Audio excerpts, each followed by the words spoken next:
आज की जो प्रेस कॉन्फ्रेंस आप मीडिया के साथियों को जो बुलाने का उद्देश्य है,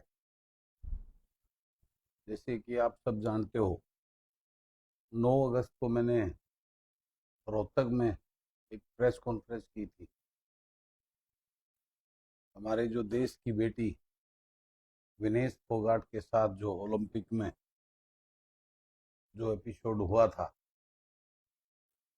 जिसकी वजह से पूरे देश के अंदर उस देश की बेटी के प्रति सिंपैथी और प्यार उसके साथ हुई नाइंसाफी के प्रति था लोगों में। मैंने भी उसी संदर्भ में 9 अगस्त को रोहतक में प्रेस कॉन्फ्रेंस करके विनेश फोगाट का हर प्रकार से साथ और सहयोग देने का ऐलान किया। और मैंने ये भी कहा था कि राज्यसभा में अगर वो जाती है तो सबसे पहला समर्थन बलराज कुंडू उसका करेगा, और आगे अगर चुनाव लड़ती है तो उसमें भी मैं उसका समर्थन करूँ। उसमें अब मैंने तो जुलाना से अपनी धर्मपत्नी को चुनाव लड़ाने का ऐलान कर दिया था, उनकी टिकट की घोषणा कर दी। लेकिन अब बाद में कांग्रेस की टिकट विनेश फोगाट को देने के बावजूद मेरा मन अपनी उस कमिटमेंट पे खरा था, और मेरा मन बन चुका था कि हम विनेश फोगाट के सामने चुनाव न लड़के उसको सपोर्ट और समर्थन। और उसी संदर्भ में पिछले 4-5 रोज से जुलाना के जो खापे हैं उनके जो प्रधान मेरे से संपर्क में थे, और कल वो मुझसे मिलने भी आए थे। तो उनको मैंने यही कहा था कि मैं तो पहले से ही घोषणा कर चुका हूं, और आप आए हो तो आपका शर्मा थे। कल आकर मैं जुलाना विनेश का समर्थन करूंगा और पूरे उसको फाइनेंशियली मदद भी करूंगा, और पूरी तरह से अपना ऑफिस, गाड़ी घोड़ा, जो भी मेरा तंत्र वहां है, वो पूरी तरह से विनेश के लिए अवेलेबल होगा चुनाव लड़ने के लिए। और उसमें आज हम गए भी। लेकिन आज की राजनीति के जो सोच और षड्यंत्रकारी नीतियों की वजह से आज वहां हम गए, वहां कुछ ऐसी इस प्रकार की घटनाएं घटी कि मैं वहां से जो सोच लेकर एक बड़ा अमाउंट का उसको हमने निर्णय किया था मेरे साथियों ने कि हम करीबन 31 लाख रुपए उसकी आर्थिक सहायता भी करेंगे चुनाव लड़ने के लिए, और पूरा ऑफिस और तंत्र और जो भी मेरा वहां पे ऑफिस बीरर, कंप्यूटर का लड़का और सब उसको हवाले करके चुनाव में उसका पूरा सहयोग करेंगे, जो हमने 1 महीना पहले कमिटमेंट किया। क्योंकि बलराज कुंडू ने आज तक जो कहा है वो करके दिखाया। अपनी बात का कमिटमेंट ही मेरी ताकत और मेरा विश्वास है लोगों मेरे ऊपर। लेकिन उसके बाद आने के वहां के माहौल को देखते हुए हम वहां से वापस आ गए, और आज मैं यहाँ फिर आकर आपको, मीडिया के आप सभी साथियों को मैंने बुलाया है, और मैं यहाँ से घोषणा करता हूँ कि हम विनेश के सामने, क्योंकि मैं कांग्रेस को समर्थन नहीं दे रहा, उस देश की उस बेटी को समर्थन दे रहा हूँ जिसके साथ अन्याय हुआ था। और वो बेटी विनेश फोगाट हमारे देश और प्रदेश के बेटियों के लिए, युवाओं के लिए आइकन और प्रेरणा की तरह है। उसने संघर्ष किया जिस प्रकार से दिल्ली में, वो किसी से देश और वो पूरे विश्व में उसकी एक पहचान और छाप। तो मैं अपने कमिटमेंट पे जो मैंने बोला था 1 महीना पहले 9 अगस्त को, उस पर खरा उतरते हुए मैं आप सब साथियों के सामने घोषणा करता हूं कि विनेश के सामने मैं अपनी धर्मपत्नी को चुनाव न लड़ाकर, मैं उसके लिए भगवान से प्रार्थना करता हूं, और अपने सभी साथी समर्थक जो भी मेरे जुलाना में टीम है। तो सर, जिस तरह से आपने ये हमेशा से आप खेल के लिए हमेशा से करते हैं जी, और आपने जिस तरह से विनेश फोगाट के लिए जी, इतना बड़ा त्याग, आपकी धर्मपत्नी को आपने इलेक्शन तक नहीं वहां पर, तो वही स्पिरिट आपकी जो 24 के अंदर जिस तरह से आपको जाना जाता है स्पोर्ट्स के किसी भी फील्ड का कोई भी आप हमेशा उनकी मदद की हमेशा तैयार हैं। जी। क्या इतना बड़ा त्याग थोड़ा सा भी आपने सोचा इसके बारे में? देखिए, मैं राजनीति राजभोग करने के लिए नहीं कर रहा।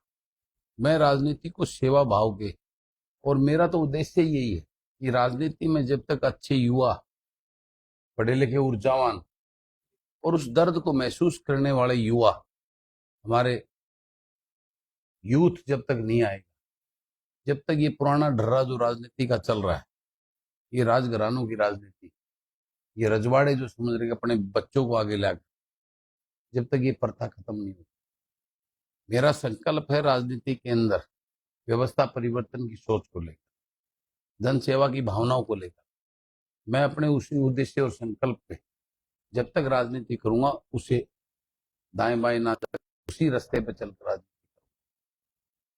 तो विधायक जी, जहाँ भी आपकी रैलियां होती है वहां भी आप कहते हो कि अब की बार सरकार बनेगी तो हमारे हिस्से से सरकार बनेगी, और कहीं ना कहीं आपका इशारा कांग्रेस की तरफ रहता है। तो क्या मान के चले ये खाली जो आप अनाउंस आज किया है कि एक खिलाड़ी को ही अनाउंस है, कांग्रेस का इससे कोई लेना देना? देखिए, ये समर्थन उस देश की बेटी को है, और जो मेरा कमिटमेंट उसको किया था, उस कमिटमेंट को पूरा करने के लिए अपनी जुबान का जो होता है, इंसान वही होता है जो अपनी जुबान, तो उस बेटी को मैं ये चाहता हूं, वो बेटी विधानसभा में जाकर ऐसी किसी और बेटी के साथ अन्याय ना हो, उसके लिए वहां एक रोल मॉडल के रूप में बनकर, उन बेटियों की आवाज बनकर, आगे आने वाली किसी बेटी के साथ अन्याय ना हो, उसका काम करें। यही मेरा उद्देश्य। विनेश फोगाट जी तो मैदान में उतर चुके हैं, लेकिन उसके बाद जो विवाद जहां से स्टार्ट हुआ था, उनका बयान है ब्रिजभूषण काफी जो है उनके ऊपर एग्रेसिव नजर आए, जिससे जो है उनको फटकार भी लगी बात, और उनके बयानों को आप किस तरीके से देखते हैं? देखिए, वो शख्स एक गुंडा प्रवृत्ति का इंसान है, और उस पर तो सारे काले कारनामे सामने आते हैं। ये तो उसको ऊपर का संरक्षण है, ये तो उसके ऊपर तो सख्त कार्रवाई होनी चाहिए, और आज नहीं तो कल निश्चित रूप से जब कोई बदलाव सिस्टम होगा तो उसके ऊपर कार्रवाई जरूर होगी। तो विधायक साहब, क्या लगता है जुलाना हल्के के अंदर कुछ अगर कमी रही भी है तो आपके समर्थन के बाद वो पूरी होने वाली है? क्या विनेश फोगाट वहां से जीत हासिल करने वाले? देखिए, हमारी दिल से दुआ है, और निश्चित निश्चित रूप से मैं लोगों से ये अपील भी करना चाहता हूँ कि लोग अब की बार विनेश को देख के वोट दें, पार्टियों को देख के वोट ना दें, उस बेटी के संघर्ष को देख के वोट दें, राजनीति के चक्कर में वोट ना दें। मेरी ये अपील है, और मेरा हर संभव प्रयास, और मेरे जो भी अंतर में जुड़े हुए लोगों को पूरी ताकत के साथ विनेश को जिताने की मेरा भरपूर प्रयास। राजनीति में आने का ऐलान किया उसी दिन जो है साक्षी मलिक का बयान आया था कि राजनीति में जाना सही नहीं था। क्या लगता है ये भी सही है? देखिए, वो भी हमारी बेटी है, उसने क्या सोच के दिया ये उसके विवेक की बात। मैं ये बात कर रहा हूँ, वो राजनीति में आई है तो उस राजनीति में उसी प्रकार से, जिस प्रकार से वो देश की स्टार रही, पूरे देश ने उसको, उसके प्रति सहमति और उसको अपना माना, वो इस राजनीति में आकर भी जिस प्रकार से उसने पूरी निष्ठा के साथ कुश्ती के अंदर बड़े बड़े परचम लहराए, इस राजनीति में भी उसी ईमानदारी और निष्ठा के साथ उन लोगों की आवाज, उन युवाओं की, उन बेटियों की, उन पहलवानों की आवाज बनकर स्पोर्ट्स को आगे बढ़ाने का काम। विधायक जी, आज की बात है भगत सिंह उठाई है, उन्होंने कहा था एक काम आप करें, दूसरा क्या मतलब है? ये हुड्डा साहब बड़े नेता हैं, वो अपना काम कर रहे हैं, मैं उनकी बात का क्या जवाब दूंगा।